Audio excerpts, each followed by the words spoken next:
आदाब, इस्तकबाल है। मैं हूं आपके साथ अबू हुरैरा।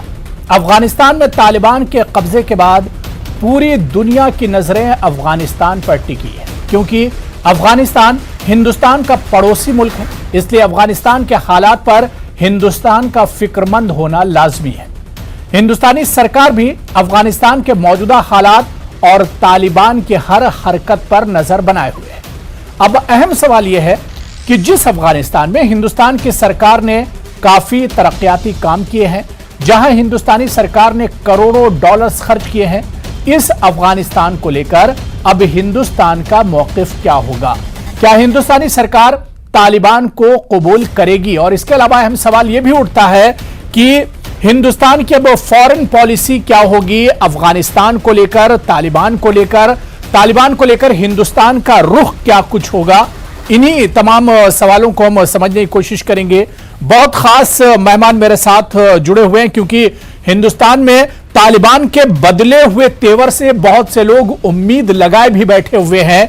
क्या वाकई में हिंदुस्तान को तालिबान के मामले पर आगे बढ़ना चाहिए, या तालिबान के आने से हिंदुस्तान की जो फिक्र है वो वाजिब है? और क्या तालिबान के अफगानिस्तान में आने से वाकई में हिंदुस्तान को फिक्रमंद होना चाहिए? इन्हीं तमाम सवालों के जवाब ढूंढने के लिए बहुत खास मेहमान मेरे साथ जुड़े हुए हैं। बहुत जल्दी अपने मेहमानों का मैं आपसे तारुफ करा देता हूं। मेरे साथ एडवोकेट आदिल हसन आजाद साहब हैं, जो कि ऑल इंडिया मुस्लिम मजलिस इत्तेहादुल मुस्लिमीन के लीडर हैं, MIM के, वो हमारे साथ जुड़े हुए हैं। इनके अलावा शुभेंदु शेखर अवस्थी साहब स्पोक्स पर्सन है बीजेपी के, वो भी डिबेट का हिस्सा है। आदिल हसन आजाद साहब और शुभेंदु शेखर अवस्थी जी, दोनों लोगों का बहुत इस्तकबाल है न्यूज 18 उर्दू में। कुछ देर में हमारे साथ कांग्रेस तर्जुमान और इनके अलावा डॉक्टर बरखा वर्षा, जो कि मेंबर हैं यूनेस्को की और अफगानिस्तान में उन्होंने काफी काम किया है, वो भी हमारे साथ डिबेट का हिस्सा होंगी। मैं सबसे पहले शुभेंदु शेखर अवस्थी जी आपसे ही शुरुआत करना चाहूंगा। मेरे साथ इस वक्त एक और खास मेहमान डॉक्टर बरखा वर्षा जी, जो कि मेंबर हैं यूनेस्को की, वो भी जुड़ चुकी हैं, स्क्रीन पर दिख रही हैं। बरखा वर्षा जी, आपका भी मैम बहुत इस्तकबाल है। मैं पहला सवाल आपसे ही ले लेता हूं, क्योंकि जब अफगानिस्तान पे बात करनी हो तो आपने अफगानिस्तान के हालात को बहुत करीब से देखा है, काफी काम आपने, सोशल वर्क भी काफी अफगानिस्तान के अंदर किया है। मैम, क्योंकि अब अफगानिस्तान के हालात बिल्कुल बदल गए हैं, हिंदुस्तान ने वहां पर काफी डेवलपमेंट को लेकर काम किया, काफी इन्वेस्ट किया है, लेकिन अब हम देख रहे हैं कि बिल्कुल तस्वीर अफगानिस्तान की पलट चुकी है। अशरफ गनी, जो हिंदुस्तान के एक फ्रेंड हुआ करते थे, दोस्त हुआ करते थे, अब उनकी जगह पर तालिबान है। तो ऐसे में क्या हिंदुस्तान को फिक्र करना चाहिए?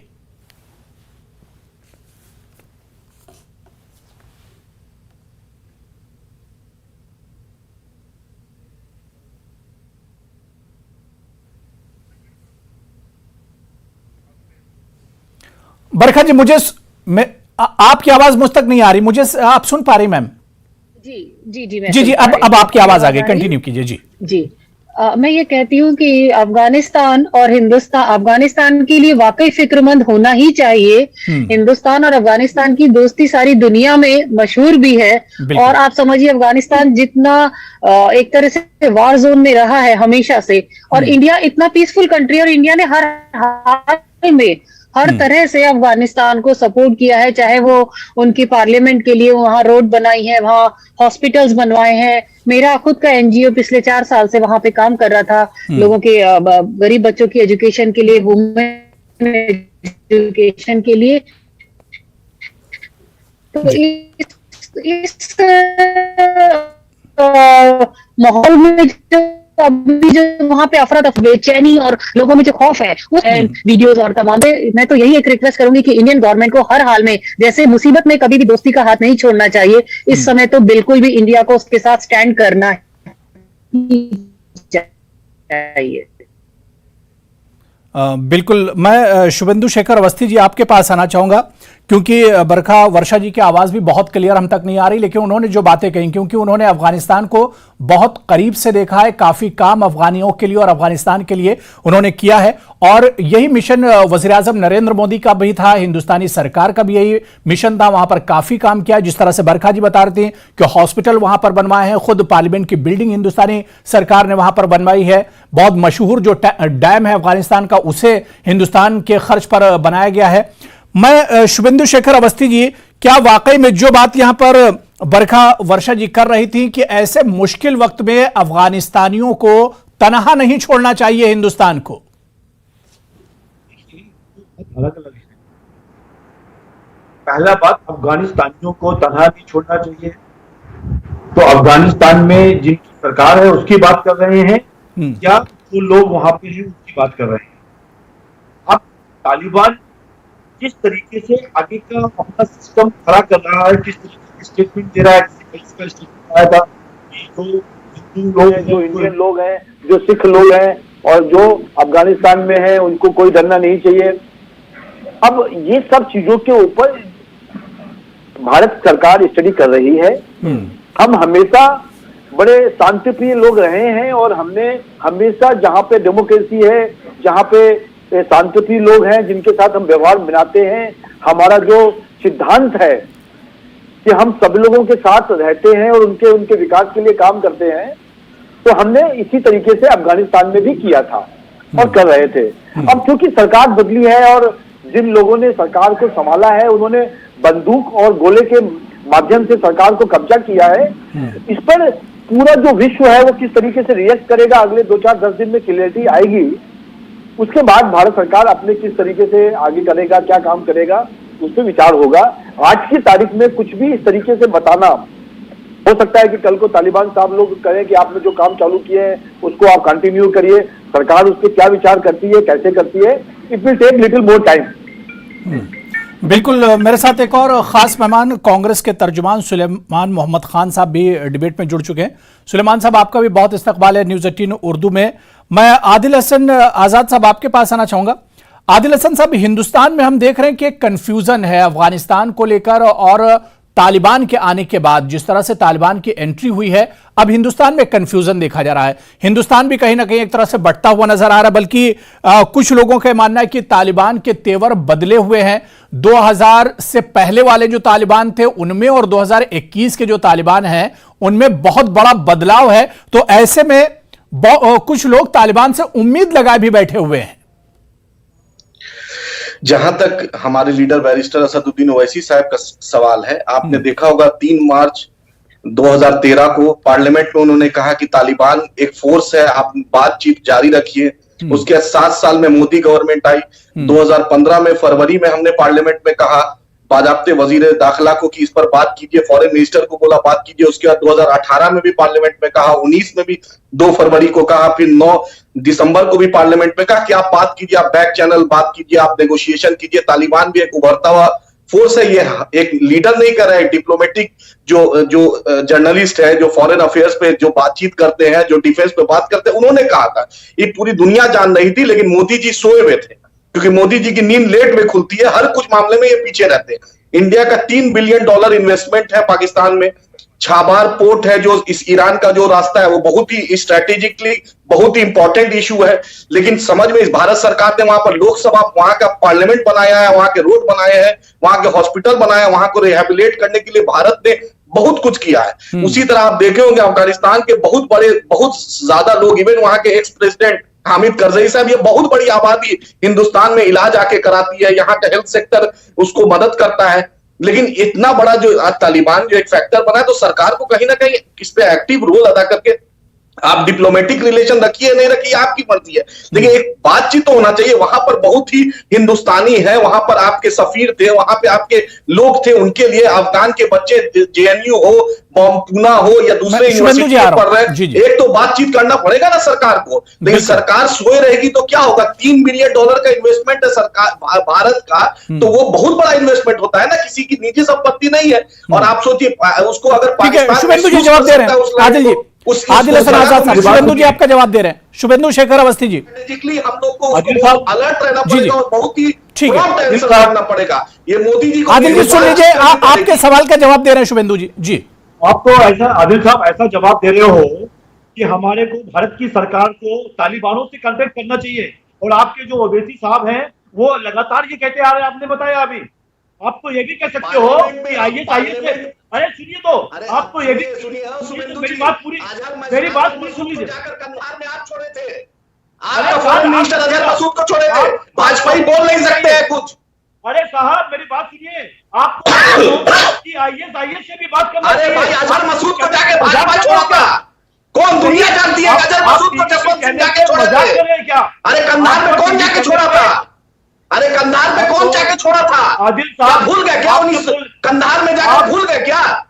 भाजपा भूल गई कि कंधार में जो गलती किया हमने जान अजहर मसूद को कौन जाके छोड़ा था? कौन जाके अजहर मसूद को छोड़ा था कंधार में? क्या ये भाजपा की सरकार नहीं थी? क्या अटल जी की सरकार नहीं थी? आप तो हमेशा सरेंडर करते हैं, आप सरेंडर करते हैं। आपकी फॉरेन पॉलिसी नाकाम है, आपकी इकोनॉमिक पॉलिसी नाकाम है।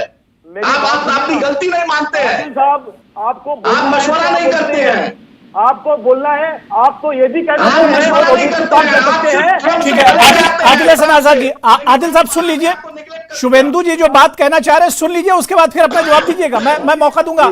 आदिल हसन आजाद साहब सुन लीजिए, सुन लीजिए शुभेंदु जी क्या कहना चाह रहे हैं, वो आपके सवाल का जवाब देना चाह रहे हैं। जी आपने जिस तरीके से कहा कि भारत सरकार को तालिबानों से कांटेक्ट बना के रखना चाहिए, ये उसी तरीके का है कि आपको ये भी कहना चाहिए था कि हमारे ओवैसी साहब कह रहे हैं आईएस से भी कांटेक्ट बना के रखना चाहिए। बिल्कुल नहीं, अगर आपका दिमाग काम नहीं करता है तो उसका कोई इलाज नहीं है साहब, कुछ नहीं, आपका दिमाग का इलाज नहीं, इलाज कराने की जरूरत है। डिप्लोमेटिक रिलेशन नहीं, नेगोशिएशन भी होता है, सरकार बात कुछ नहीं होता। हमारे साहब फंसे हुए हैं, हमारे लोग वहां फंसे हुए हैं, वहाँ हमारे लोग फंसे हुए हैं, भारतीय फंसे हुए हैं, शांतिप्रिय देश है वहाँ पर भारतीय देश है। अधिकारी ओवैसी साहब की लैंग्वेज मत बोलो, यहाँ पे पता कीजिए कि वहाँ पर हमारे भारतीय नागरिक फंसे हुए हैं, उनको लेके आ रहे हैं जो भारतीय नागरिक है। तो किससे लेके आइएगा? हवाई जहाज से कैसे लाइएगा? क्या पॉलिसी है? जैसे 200 लोगों को लेके आए हैं वैसे ही लेके आएंगे, जैसे टीवी चैनल पर वैसे ही लेके आएंगे। ओवैसी साहब टीवी चैनल पे यहाँ पे भाषण नहीं होनी चाहिए। मिनिस्ट्री ऑफ एक्सटर्नल अफेयर का क्या पॉलिसी है? भारत को मिनिस्ट्री ऑफ एक्सटर्नल अफेयर को भारतीयों का चिंता है कि नहीं? देखिए आदिल साहब, आपको हमेशा ओवैसी साहब की बात करनी है और गलत बात करनी है। आपको मालूम नहीं है हमने किस तरीके से किया था।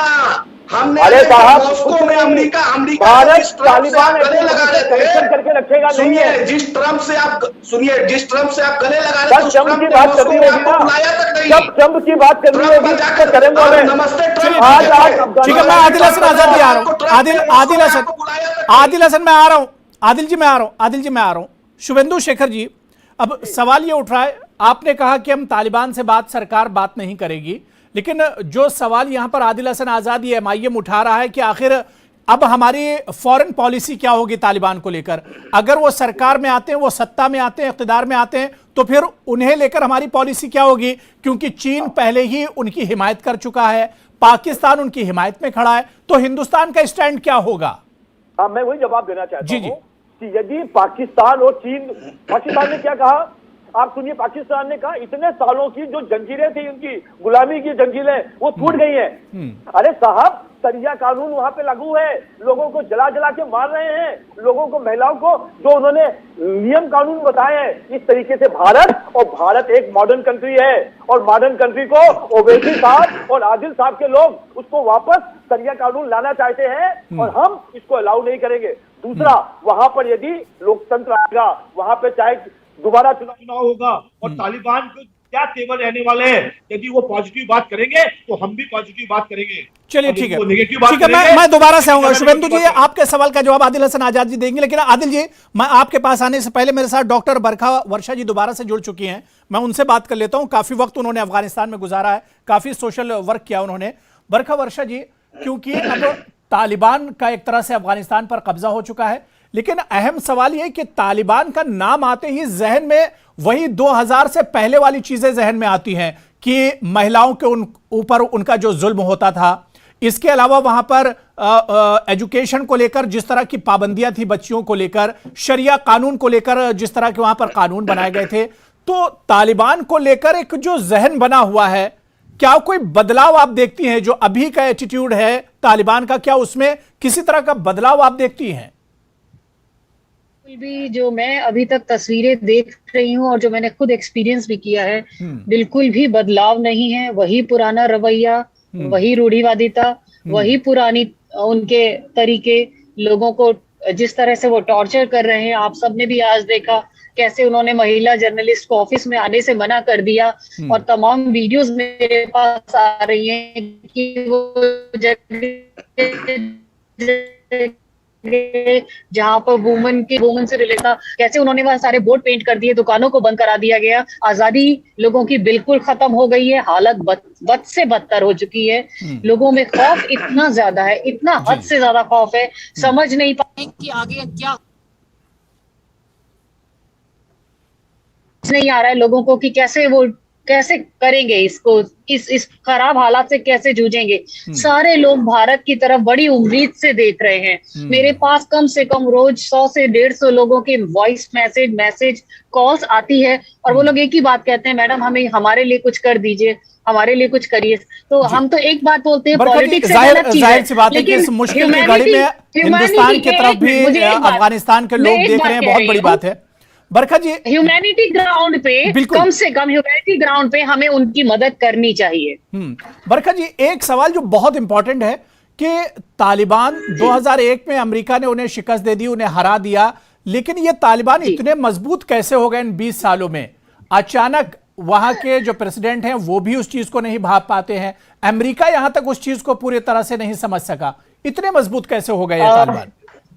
ऐसा है, अमेरिका क्यों नहीं समझ सका? ऐसा नहीं हो सकता। अमेरिका खुद में एक स्ट्रांग कंट्री है, और अमेरिका ने बड़ा डबल रोल दिखाया। उन्होंने एक तरफ तो दिखाया व्हाइट कॉलर बनके कि हम तो अफगानिस्तान की मदद कर रहे हैं, इनको तालिबान से बचा रहे हैं, तालिबान से इनको सेफ रखेंगे। कौन सा ऐसा साल, कौन सा एक महीना मुझे बताइए जहां पे वहां तालिबानी हमले ना हुए हों? एक महीना, कोई एक महीना, यहाँ तक कि उन्होंने रमजान के जैसे पाक महीने में भी नहीं छोड़ा। इफ्तारी के समय सारे दिन के भूखे के बाद जब वो उनको गोलियां मार देते थे, तो और दूसरी तरफ अमेरिका ने क्या किया है? क्या आप समझते हैं अफगानिस्तान या पाकिस्तान इतने अमीर देश हैं कि वो इतने कीमती वेपन और इन लोगों को जो इतनी एडवांस ट्रेनिंग दी गई है दे पाए? किसने दी है? सारी दुनिया को पता है। सारी दुनिया को पता है कि अमेरिका ने पाकिस्तान के लोग, पाकिस्तान की सियासत, पाकिस्तान की जमीन का इस्तेमाल करते हुए वहां पे तालिबान पैदा किए हैं, बनाए हैं। और वो सारे तालिबान जब अफगानिस्तान में आके हाहाकार मचा रहे हैं, जिस तरह से वो खौफनाक मंजर पैदा कर देते हैं, ये भी किसी से छुपा नहीं है। तो ये डबल रोल है अमेरिका का। उन्होंने पाकिस्तान की को पूरी मदद ली है, पाकिस्तान से पूरी मदद ली है, और पाकिस्तान अब जबकि हालात बदल रहे हैं तो ऐसे में भी तालिबान से बहुत होशियार और मोहतात रहने की जरूरत है। सुलेमान मोहम्मद खान साहब, मेरी आवाज सर आप तक आ रही है? सुन पा रहे मुझे? सुलेमान साहब, क्योंकि अब अफगानिस्तान की तस्वीर बिल्कुल बदल चुकी है, ऐसे में हिंदुस्तान की जो फॉरेन पॉलिसी है और तालिबान को लेकर, अफगानिस्तान को लेकर जो फॉरेन पॉलिसी है, उसे कांग्रेस किस तरह से देखती है? देखिए, सबसे पहले तो कोई क्लैरिटी हमें नजर नहीं आ रही है कि भारत की या प्रधानमंत्री की या विदेश मंत्री की इस मसले में, अफगानिस्तान में जो हालात इतने खराब हैं और संगीन हैं, इतने खराब हालात में भारत का क्या रुख है, ये अभी तक सामने नहीं आया है।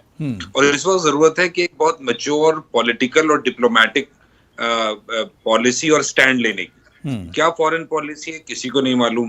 बीबीसी ने द हिंदू अखबार का हवाला देते हुए कहा कि भारत के अधिकारी और शायद विदेश मंत्री के बारे में भी लिखा है, वो दोहा में तालिबान से उन्होंने डेलीगेशन से मिले। इस पे भी कोई स्टेटमेंट सरकार का नहीं है। कौन किससे मिल रहा है दोहा में, एक अखबार छाप रहा है। भारत का पाकिस्तान को लेकर रुख क्या है, डिप्लोमेटिक या पॉलिटिकल स्टैंड उनका क्या है, इसके बारे में कुछ नहीं मालूम। भारत की जो एम्बेसी है, वहां के जो पर्सनल्स हैं, या उसके अलावा अफगानिस्तान में जो इंडियंस हैं, उनकी सिक्योरिटी को और इवैक्यूएशन को लेके क्या प्लान है मोदी जी का, कोई बात सूरत हाल सामने नहीं आ रही है। तो एक बहुत ही कंफ्यूज स्टेट है। और भारत का जो जियो पॉलिटिकल इंटरेस्ट है वो बहुत ये इतना संगीन मामला है कि उसमें आपको अपने मुल्क के हक को, इंटरेस्ट को सिक्योर किस तरह से करना है वो आपके स्टैंड पे डिपेंड करेगा। लेकिन मुझे लगता है कि मोदी जी कंप्लीटली कंफ्यूज्ड हैं और इससे हमारे मुल्क को नुकसान हो सकता है और हमें ये भी नजर में रखना। शुभेंदु जी, क्या वाकई में सरकार कंफ्यूज है तालिबान को लेकर? देखिए, ये जो घटना हुई है ये अचानक घटना अभी 2 से 4 दिन पहले हुई है और उस घटना के लिए हमको बड़ी मैच्योरिटी से जवाब देना है। हमको पूरे सभी रुखों को ध्यान में रखते हुए कि आने वाला समय कैसा है, हमको कौन सा स्टैंड देना है। ऐसा जरूरी नहीं है कि हर दिन हम कोई नया स्टैंड दे दें, जवाब दें। इसलिए हम 2 दिन और 4 दिन और देख रहे हैं। हमारे कनेक्ट हैं जो उसको हम ट्राई कर रहे हैं, बाकी पूरा विश्व कैसे रिएक्ट कर रहा है इसको समझ रहे हैं। ये सब चीजें पूरी हो जाएंगी तो हम अपना स्टेटमेंट देंगे और उस समय तक हमको स्टेटमेंट देने के लिए कोई मजबूरी भी नहीं है। हमारे जो भारतीय लोग हैं उसके लिए ई वीजा चालू कर दिया गया है कि वो किस तरीके से आ सकते हैं। इन्होंने पूछा कैसे आएंगे तो 200 लोग आ चुके हैं। बाकी लोगों को लाने की व्यवस्था करी जा रही है। पूरे प्राइम मिनिस्टर से लेकर अजीत डोभाल साहब तक और एमईए के जो मिनिस्टर हैं वो सब लोग इसको डे नाइट कोऑर्डिनेट कर रहे हैं। और अभी जो हम लोग ई वीजा क्या भारतीयों के लिए है? मेरा एक ही सवाल है, मैं भी थोड़ी अपनी जानकारी बढ़ा लूं। क्या ई वीजा भारतीयों के लिए है? ऑनलाइन जो ई वीजा है वो भारतीयों के लिए है या अफगानी लोग जो हिंदुस्तान आना चाहते हैं? ये ई वीजा ऑनलाइन किसके लिए शुरू हुआ है, ये मुझे थोड़ा जानना है। ई वीजा जो चालू किया गया है वहां पे जो हिंदू और सिख रह रहे हैं उनके लिए बस, या जो पहले इंडियन थे और उन्होंने वहां की मतलब मुसलमान इंसान नहीं होते हैं। अरे वर्षा जी पूरी बात सुन लीजिए, पूरी बात सुनेंगे नहीं, आप बीच में बोलेंगे, आप मजाक कर रहे हैं। आप ही बता दीजिए, पूरी बात सुनिए। आप ही बता दीजिए। जो लोग नहीं, आप पूरा अफगानिस्तान को भारत में नहीं बसा देंगे आके। कम्युनिज्म की जो लोग भारत से वहां गए हैं जिनका ओरिजिन इंडिया है उन सबको आज मैं यहाँ जिंदा वापस आई हूँ तो उन मुसलमानों की वजह से वापस आई हूँ जिन्होंने 1 महीने तक मुझे किसी भी चीज का शिकार नहीं होने दिया। आप मत कहिए ना, आपने कहा वो वीजा सिर्फ मुस्लिम और हिंदू और सिखों के लिए। मैं एक हिंदू ब्राह्मण हूँ, मेरी जान को उन्हीं लोगों ने बचाया है। उनमें से कोई भी सिख नहीं था, कोई भी हिंदू नहीं था। आज मैं जिंदा हूँ तो सिर्फ उन लोगों की वजह से। बिल्कुल, मैं आदिल साहब कहना चाह रहा हूँ, हिंदू मुस्लिम जो लोग इंडिया से नहीं, बिल्कुल देखिए, इंसानी बुनियादों पर काम करने की जरूरत है। नहीं शुभेंदु जी, इंसानी बुनियादों पर काम करने की जरूरत है और उसकी मिसाल हमारे सामने बरखा वर्षा जी हमारे सामने है। बरखा वर्षा जी हमारे सामने उसकी बड़ी मिसाल है। आदिल जी बहुत जल्दी, मेरे पास टाइम बहुत कम है। आदिल हसन आजाद सुन लीजिए, शुभेंदु जी सुन लीजिए। जी यूएन सिक्योरिटी काउंसिल के हम प्रेसिडेंट हैं और साउथ एशिया का सबसे अहम जो कंट्री है वो हिंदुस्तान है, भारत है, इंडिया है। हमारा नजर रहना चाहिए ताकि कोई अफगानिस्तान का लैंड का मिसयूज नहीं कर सके हिंदुस्तान के लिए, भारत के लिए। बिल्कुल, जिस तरह के अब रीजन में और खित्ते में हालात बन रहे हैं, इस पर अब हिंदुस्तान को सोचना होगा। तालिबान को लेकर हिंदुस्तान किस तरह की पॉलिसी बनाती है उस पर भी अब हिंदुस्तान को सोचना होगा। और जो बात बरखा वर्षा जी ने की कि इंसानी बुनियादों पर सरकार को काम करने की जरूरत है, ना कि हिंदू मुसलमान सिख और ईसाई, क्योंकि इस वक्त इंसानी बुनियाद पर सबसे ज्यादा काम करने की जरूरत है। बहुत बहुत शुक्रिया, वक्त कम था, बहुत अच्छी बातचीत हो रही थी। बरखा वर्षा जी आपका बहुत बहुत शुक्रिया मेरे साथ जुड़ने के लिए। सुलेमान मोहम्मद खान साहब, आदिल हसन आजाद साहब और शुभेंदु शेखर अवस्थी जी, सभी का बहुत बहुत शुक्रिया। आदाब।